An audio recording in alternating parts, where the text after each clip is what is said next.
Yes reka tubaramutse tubifuriza ibihe vyiza aho muri hose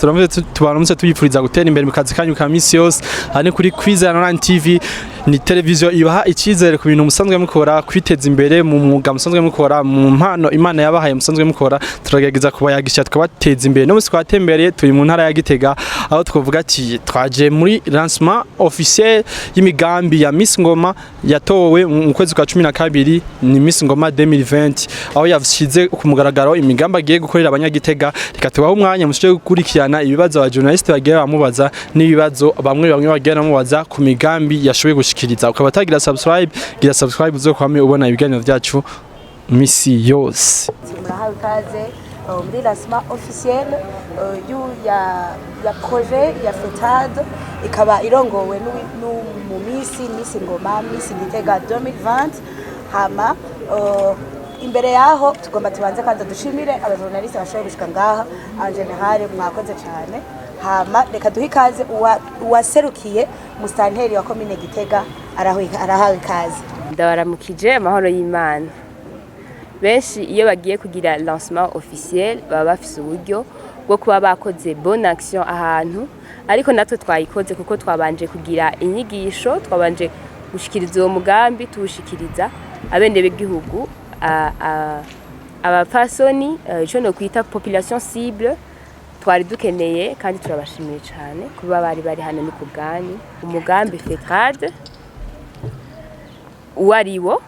uwo mugambi icambere muntu ashobora kwiyumvira ati kubera ko umugambi ushikirijwe mu kwa gatatu kandi mu misi yatowe mu 12 mu misi yategereza gutangura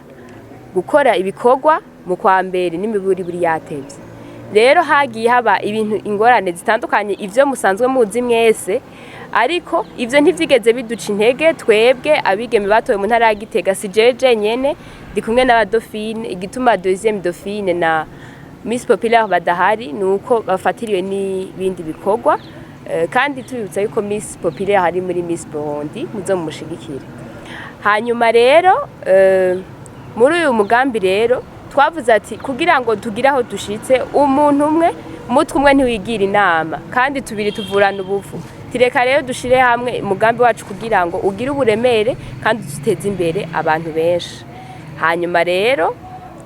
uwo mugambi witwa fetade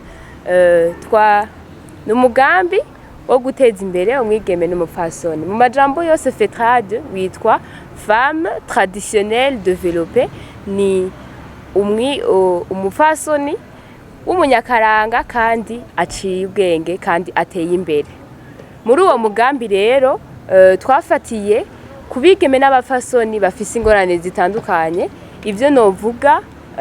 mu gifaransa les violences psychologiques les violences sexuelles les violences physiques et économiques kandi bajya mwabonye hariya naho tutarose umwanya kubaganiriza bose umwe wese afise ikimwafekta muri ivyo hariho n'ababa badafise ikibazo muri ivyo ariko bakaba bashaka ico bateza imbere ego igituma twafatiye kubigeme n'abafasoni nuko mu gifaransa bavuga ko ce sont les femmes ce sont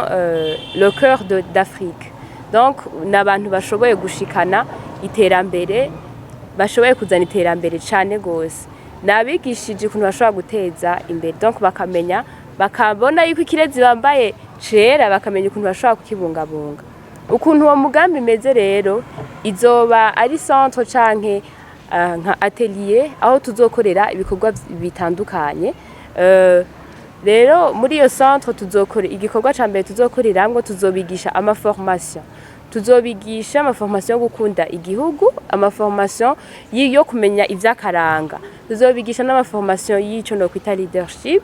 muri ivyo byose umupfasoni yamaze kumenya agaciro k'icari bizomufasha gukora ibi bikurikira ari byo entrepreneuriat agriculture développée hamwe na art ivy'imyuga muri ivyo rero vya entrepreneuriat tuzoba dufise aba entrepreneur bazodufasha dushaka aba entrepreneur bodufasha muri iki gikorwa kugira ngo tubigishe ukuntu bashobora guteza imbere ibikorwa vyabo bashobora no kwiteza imbere ubwabo hanyuma n'intara igatera imbere hamwe n'igihugu kigatera imbere ikigira kabiri ni ivy'uburimyi n'ubworozi mu mugambi twari twiyumvire yuko tuzofashwa na Fomiko izodufasha kuronka ifumbire ya kijambere n'imbuto za kijambere kugira ngo nabone bazodufasha, ariko n'undi wese yogira ico aterereye mu vya agriculture na élevage arahawe ikaze. Iyindi departement irimwo ni vya twavuze agriculture, twavuze entrepreneuriat, twavuze n'ivy'imyuga ivy'imyuga navyo nivyo dukoresha intoke kandi matière première zavyo ntizizimvye cane. Rero umugambi wacu encore nuyo, hari ikindi kintu kirimwo mu mugambi wacu nivyo kwigisha abigeme n'abafasoni ivy'ingwara yo mu kigo, kuko benshi iyo ngwara ntayo bazi. Ingwara yo mu kigo abantu benshi ntayo bazi, ariko bayimenye bakamenya n'uburyo bashobora kuyirinda bakabibwira n'abandi, bizotuma iyo ngwara itazoja mu bigeme canke abafasoni bagenzi babo, gutyo ntibibabuze mu bikorwa vy'iterambere tuzoba turiko turabigisha canke tuzoba turiko turarangura. Hanyuma muri iyo myuga ivyo bazokoramwo hazoba harimwo ibiseke, inkoko, donc ibirya bikoresho twakoresha kera. Ivyo navyo isoko ya mbere izoba ari mu lieu touristique, ivyo no kwita ibikorwa ibibanza ndangakaranga. Muri ivyo bibanza ndangakaranga naho tuzoba turiko turateza imbere ico twokwita tourisme, tuzofashanya no guteza imbere canke guhinyanyura canke ico no kwita élaborer les lieux touristiques. Ivyo navyo ntitwovyishoboza n'abene gihugu, nivyo sometimes boza tugakora ibikorwa rusangi.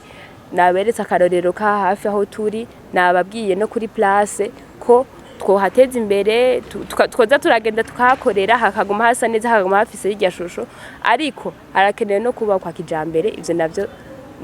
uwari wese bidufasha ngo vyo bari sawa. Mu majambo make nimba ataco nibagiye nibaza ko ari ivyo. Hariho warabajije ati mbega uburyo buzova hehe? Mu byo twatanguye hariho volcano iradufashe mu mugongo cyane, bimwe ntashobora kuvuga, aho kugira ngo tugere ngaha nabo mwabonye bose twazananye ni kubera volcano. Batubwiye yuko mu umwaka wose tuzoza turaduga ku buntu, kandi murabona yuko ivyo ntavyo twari kwishoboza. Ubwo n'uburyo bwa mbere, no kuvuga yuko aho yavuze yuko twalanshije iyi projet officiellement ni kugira ngo dusabe ababishoboye bashobore kudufata mu mugongo, ndetse n'abariko barabikora tukaba tubashimira. Ico naco twashaka kuvuge ko ukuri nuko tutigeze tudemisiona. Démission nuko umuntu aba yatanguye donc kugira mission, je sais pas, nitwigeze tudemisiona, ariko twagize désolidarisation. Donc désolidarisation no gusaba ko tutobandanya dukorana nabo bivanye n'ibitari bitari byagenze neza, hanyuma tube kubera byatumye tuba muri iyi hotari. Ati rero kugira iyo hotari igabanuke ntibe yarabandanje gushika n'uno munsi, nuko hobaho iyo désolidarisation, hanyuma dutangura n'ubwo buryo bwacu bukeya ari bwo byimviro dufise, hama tuca dutegwa n'iteka ngo haje kubivuga volcano ituba hafi malgré tout. Rero tuca tubandanya ibikorwa deja naho twagize lancement officiel, igikorwa cyari cyaratanguye kuko twari tumaze kugenda no mu Giheta, twari tumaze no gukora ibindi bikorwa ngaha muri commune ya Gitega. Aho hose twari tumaze gukora igikorwa cerekanye iyo hatabaho irya désolidarisation, ibi bikorwa ntitwari kuba dufise urusha rwo kubikora, ntitwari kuba dufise kuza kwigisha abantu nk'abandi. Ariko kubera inzego zo muri intara zemeye kutuba hafi, nyakubahwa buramatari hamwe na musitanteri bose bemera kudusutena,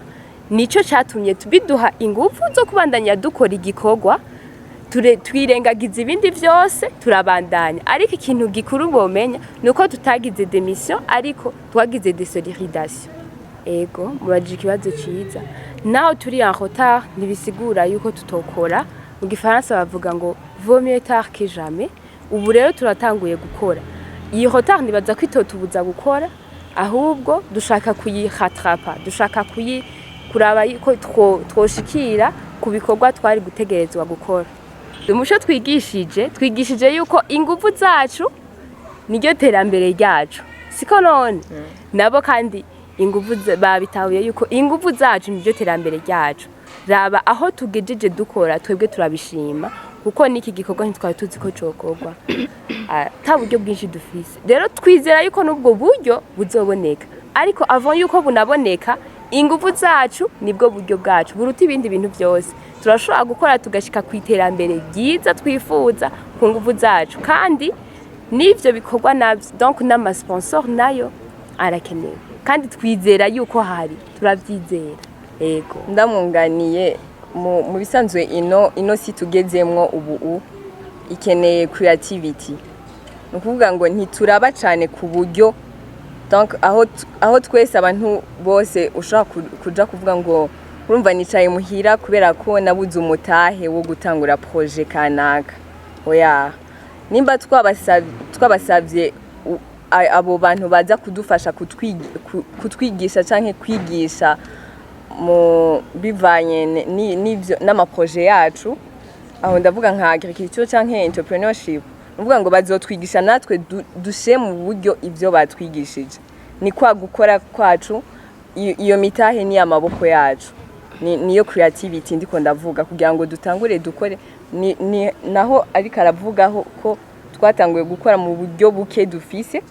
aho twavuze nka volcano n'indi yitwa Mico Fashion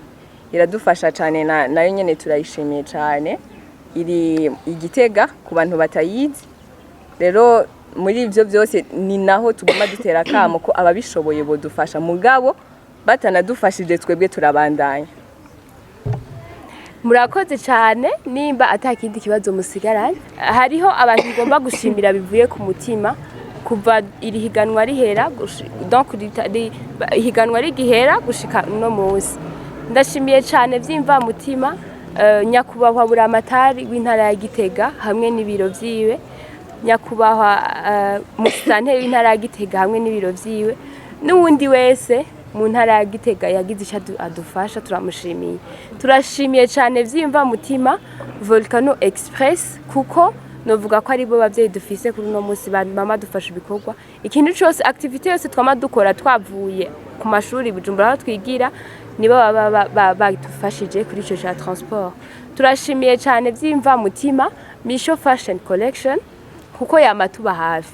aha mubona tuberewe nuko aba yatwambitse kandi turabasaba yuko Mico Fashion Collection namwe mwohashika kugira ngo muzoze murabegwa kuko afise ibintu byiza cyane hama turashimiye cyane vyimva mutima les journalistes haba arabo twavanye Bujumbura haba araje bava muri ntara ya Gitega haba ari donc umwe wese ahari hose turabashimiye cyane vyimva mutima murakoze